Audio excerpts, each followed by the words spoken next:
point about weekends for me is not that we've got more time for cooking, we've got more time for eating. And I like to make the sort of food that just gets on with itself slowly in the kitchen, so I can potter about and invite friends for lunch without being chained to the stove.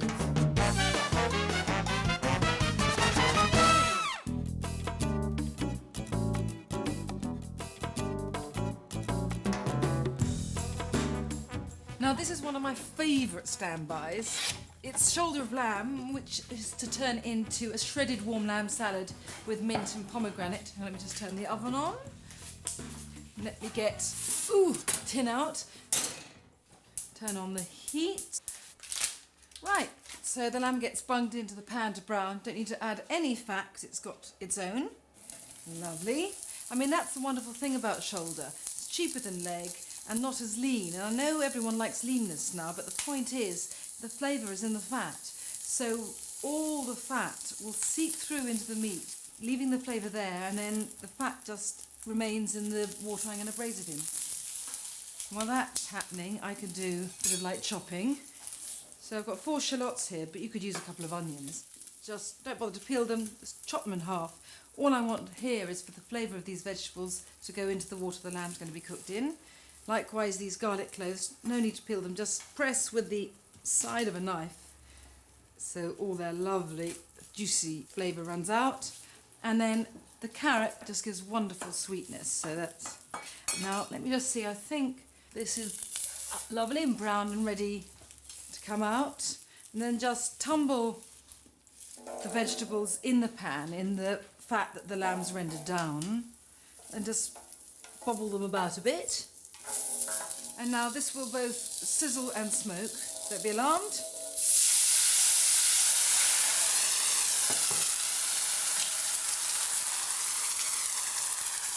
Add salt. Meat that's undersalted is vile, so don't be timid. And then lamb back on, this time with the skin side up, foil on, and then the wonderful thing about this is it's been just a few minutes preparation, and now it just gets whopped in the oven, cooking for 5 hours at a low heat, 12 to 15 hours at an incredibly low heat, whatever, it's in the oven and you just get on with the weekend.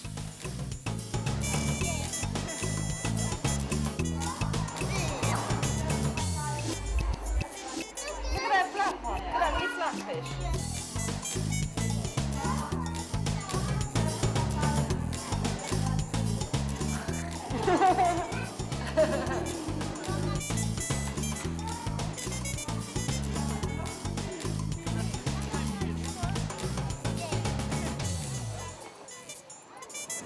This Turkish Delight Syllabub goes so well with the lamb, which I think has got about 2 hours left to go.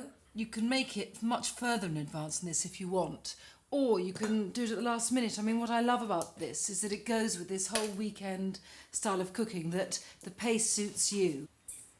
That's sugar, Cointreau, a bit of a weakness for this. I mean, I know that Cointreau doesn't sound exactly Turkish Delight-like, but I just happen to have some in the house, and I hate going out and buying new ingredients every time I want to cook something else. And actually that kind of aromatic oranginess is perfect. But if you've got another liqueur which you bought in a fit of bad taste, use that. Right, lemon. I tend to use 2 lemons in here, but these are so vast, I get enough juice out of one. And I'm using a sieve, which I wouldn't ordinarily do, simply because the whole point about Syllabub is that it's smooth and creamy. I don't want any pulp or pips. I mean, this isn't really Turkish Delight, but what it is, it's trying to kind of evoke the sort of aromatic essence without any of that temple-aching sweetness and glutinousness. It's like perfumed cream. Now, I want the sugar to dissolve a bit into the Cointreau and lemon juice before I start adding the cream. So we finished the pouring part, and now we are now moving into the whisking. Double cream.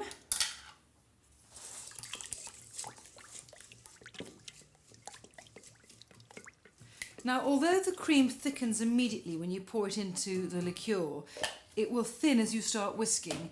And I should tell you that it does take ages. I'd say a good 7 minutes, possibly more, to thicken. That's why I use an electric mixer. I mean, you can use a handheld electric one. Unless you want to have a nervous breakdown, I would advise not doing it by hand.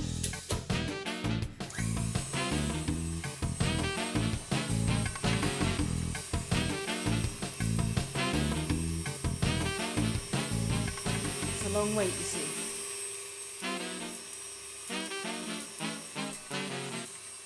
Now, when the cream looks like it's thickening a bit, sort of soon, we're going to add the orange flower water and rose water, and this is what gives the sort of Turkish Delight aroma. And then just leave it to thicken more. It always seems to occupy Syllabub some notional territory between liquid and solid. That looks about right. When I lift the beaters up, it only just holds a point and kind of flops over. Perfect. For a quick taste. And now it's just a question of spooning it into the glasses.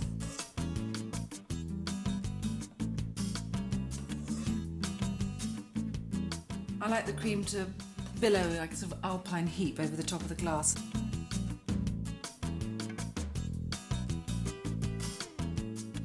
Now, this is so beautiful. Can you see these pistachios I got from a Middle Eastern shop, so they've all been slithered and peeled. Incredibly green. Otherwise, just buy ordinary pistachios and chop them up. Just sprinkle them on top. I mean, frankly, you've got pouring, you've got whisking, you've got sprinkling. I mean, it's not hard to make. And I have to say, not hard at all to eat.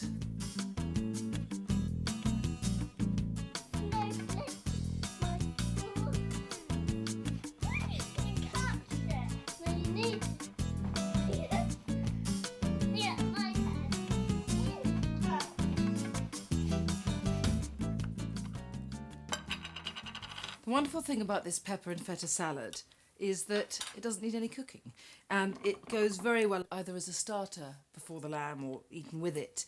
I used to always do that char grilling and skinning myself of peppers, but these ones from Spain actually taste exactly as if you'd done them yourself. So, you know, the lamb's about to come out of the oven.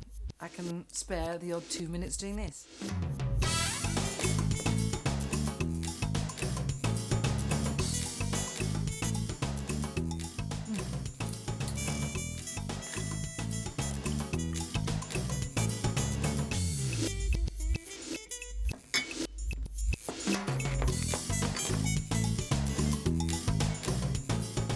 I really love a few whole blanched almonds. Get Spanish ones if you can as well, because they are better.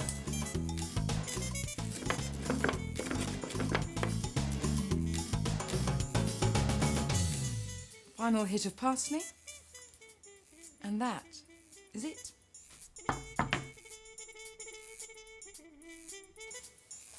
Right, the lamb has been out of the oven without the foil for about 14 minutes, so should be bearable to the touch. I mean, I have got asbestos hands, but even wimps could manage this.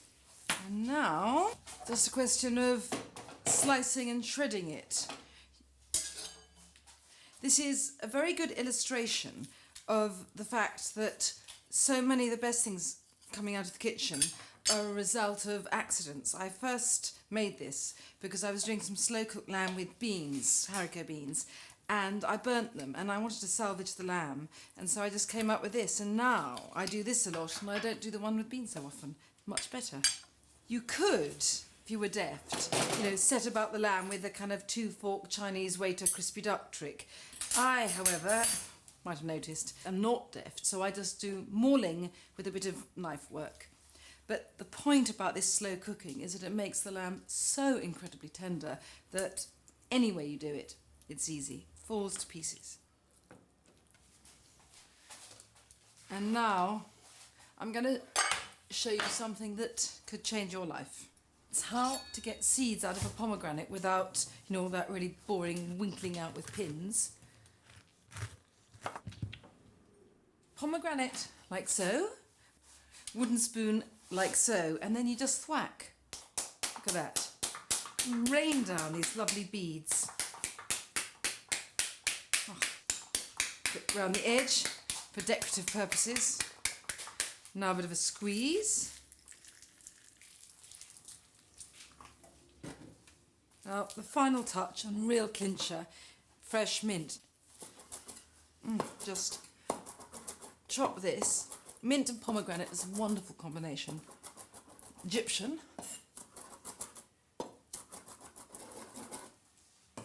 I mean, how beautiful is that? Oh. And some salt. That's it. You know, the lamb's done, the peppers are done, syllabubs are done. Not one bit of slaving.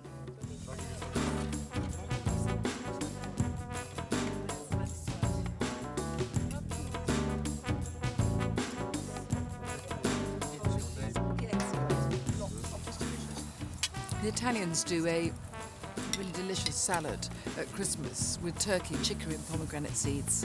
The Italians like pomegranates anyway, don't they? They do it quite a lot. Syllabub. Wow. Hey. Pistachios. Something mad. What is the alcohol? Marsala? No, No. what is it? Contrary.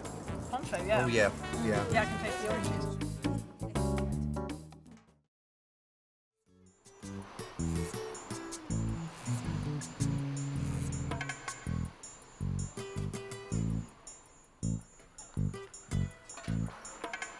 If I tell you that there is such a thing as a lazy Sunday lunch for 12, you are going to have to believe me.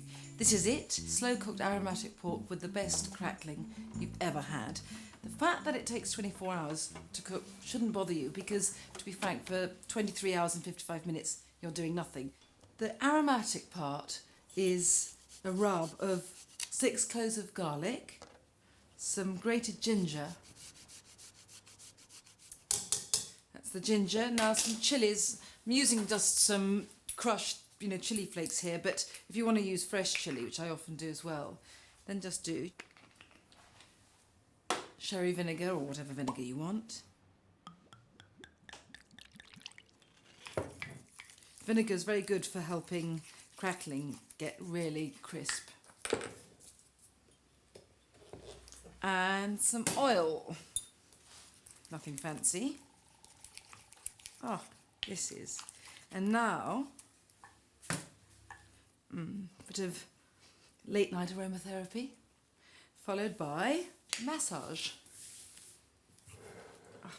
This is just rub it over the pork, over the scored skin. I mean, it's a lot of skin to cover, but I like to have, a lot of people around at the weekend, and though it sounds awful, I seem to satisfy my Jewish mother leanings by cooking this quarter of a pig, which I get from a farm in Dorset. And, so much pork now is bred to have no flavour.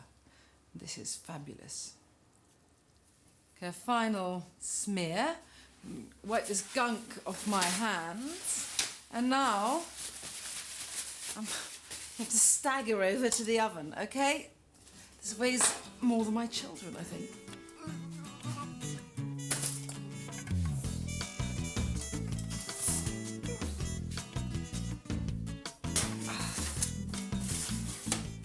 Right, so that's in the hottest the oven will go for half an hour, and then all I have to do is turn the oven down, turn the pig over, and good night.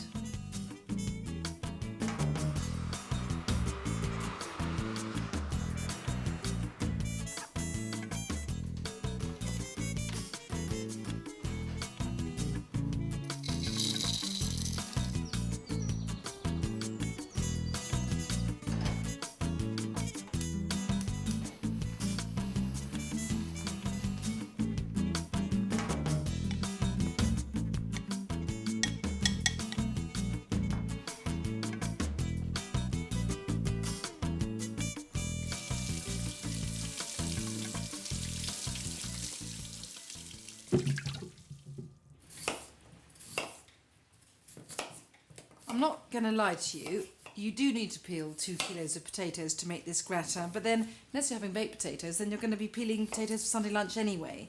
Now, I do my gratins slightly differently. Potato gratins are normally just sliced potatoes in cream or milk in the oven. I find then you just get sort of potato gratin that when you bite into it, it bites back. So I cook the potatoes in a pan on the hob, and then just as soon as the pork comes out, blitz it in the oven just to brown on the top, which one means you can do all this if you've got one oven, but also means that everything is that lovely margin blurring softness, very creamy and delicious. Okay, I'm just going to put the potatoes sliced like this to my pan, and then about 500 mils of double cream.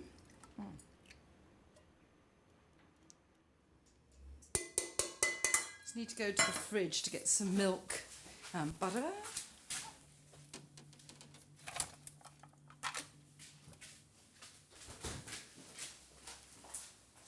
About the same amount of full fat milk.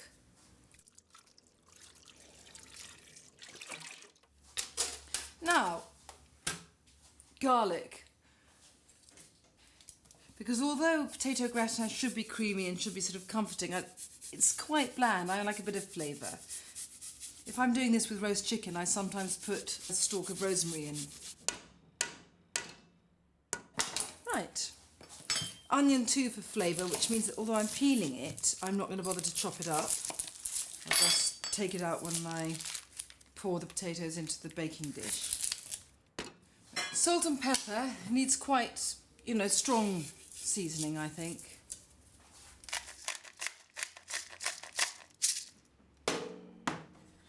Lid on and heat on. This will take half an hour, 40 minutes. So I'm just going to get the pork now to turn it over for its final glorious blitzing. Now, I find the easiest thing is to use gloves. Wow. That is just perfect. Very nice. I've got another pair. So I'm just going to put this in now to get the crackling really crisp. And I'll put the potatoes in the oven to brown just as I take the pork out to rest.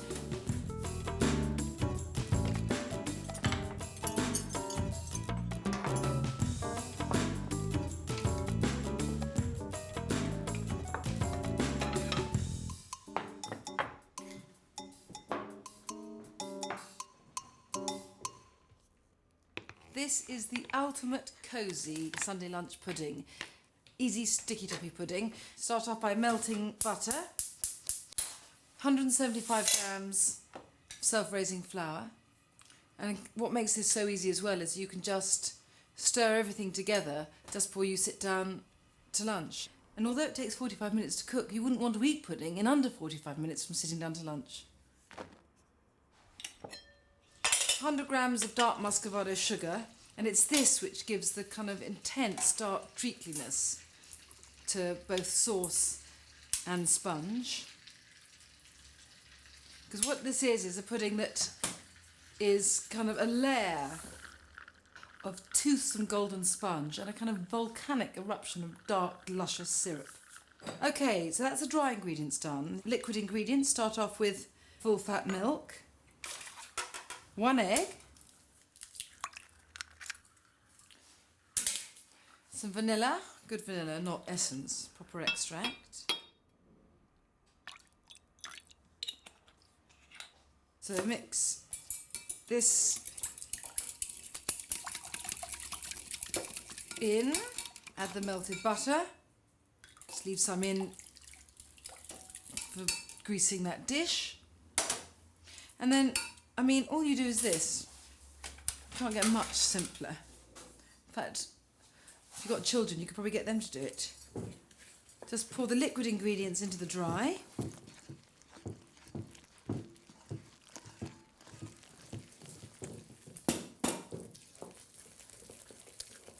I'm going to put the kettle on now for the sauce.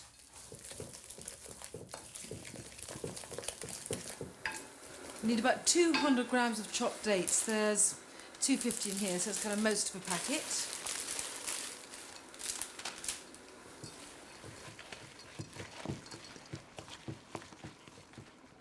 Okay, just grease the bowl.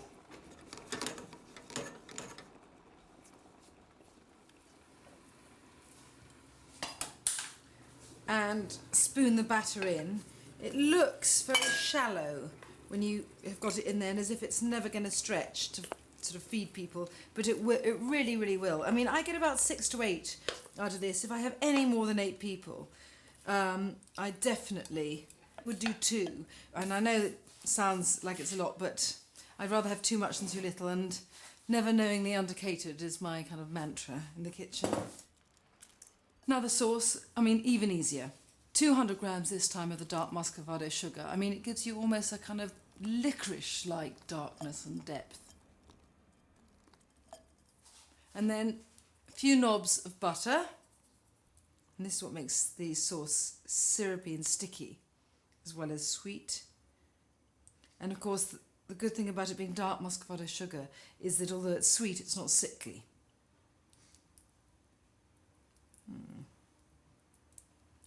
And then, I can't claim to know the scientific principles behind this, but it works and I'm an empiricist. 500 mils of boiling water, which you just pour over. And what happens is this kind of messy stuff on top, liquid slosh, forms a thick syrupy sauce underneath, and that cake batter now underneath is a wonderfully sort of crusty, chewy sponge. Put it on a baking tray, just put it in a 190-degree oven for about 45 minutes.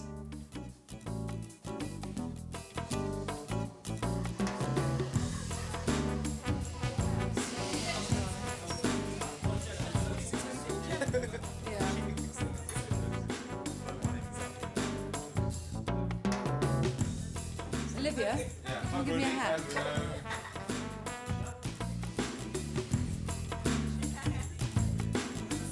I just want the crackling off. Yeah. Eat as much as you want as you do it. It's perks.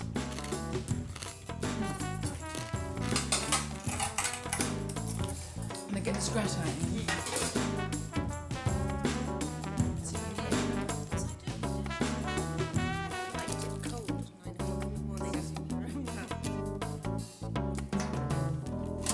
So how long are you going to put that in for? Well, the oven's so hot, I think about 5-10 minutes, that's all. And then dive in. Look, crackling.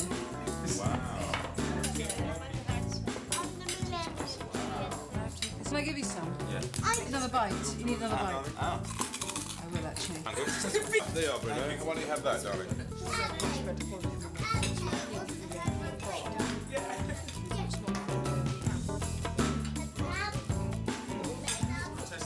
Hey, I'll give you some coffee in a minute.